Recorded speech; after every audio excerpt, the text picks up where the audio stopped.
I want you to listen in now to the reactions coming in. What does the IDF spokesperson say? That if they are constantly giving out deadlines for evacuation to the Palestinians, why is the ground assault not beginning? What is the reason for it? And other reactions that have come in specifically from Israel. Let's listen in. Also, a ground report by my colleague Gaurav Sawant on the ground.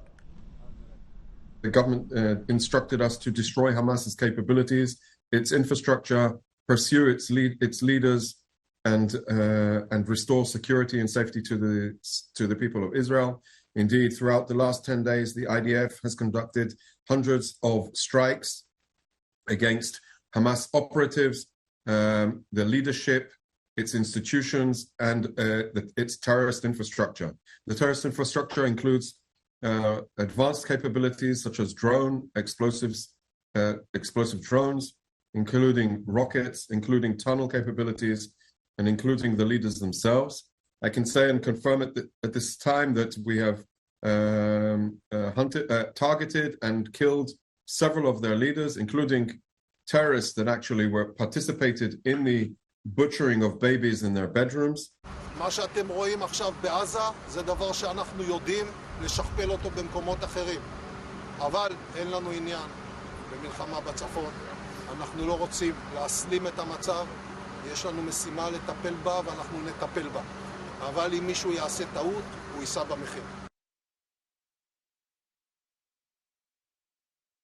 And now listen in to this ground report and what happens when there are sirens that are blaring out even in the middle of the night sometimes in Israel.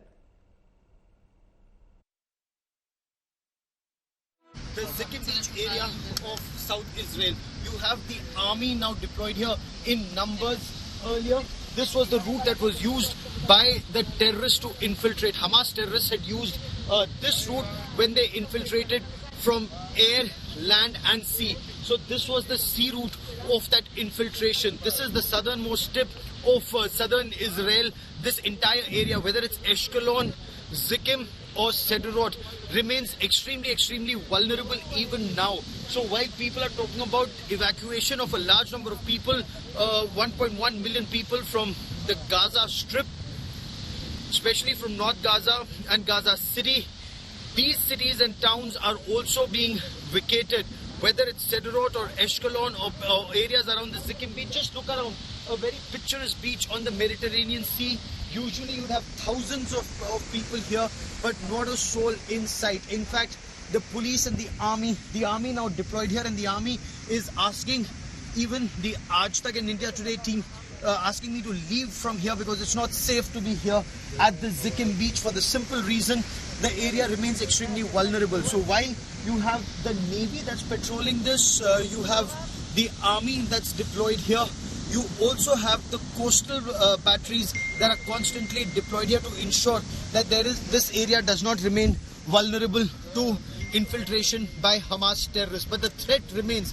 There were attempts made to infiltrate in Zikim Beach even after the 7th of October. And that is why the army here is asking us to leave this place immediately.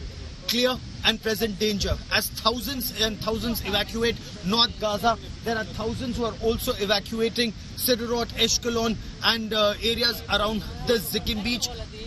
An area that remains extremely vulnerable to Hamas infiltration on ground and rocket attacks on top. Both continue in numbers here.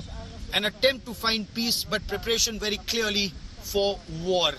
Just look around me, where you'd see thousands of tourists, not a soul in sight. This clearly is now war zone Israel, a war that Israel is preparing for, and it's an asymmetric war with Hamas using terror means to infiltrate against perhaps one of the most developed armies of the world. Gaurav Sawant, between Zikim Beach and Ashkelon in southern Israel for India Today. Okay, हम लोग इस समय यहाँ से भागकर जा रहे हैं. We are running away to safety because the rocket alert has been sounded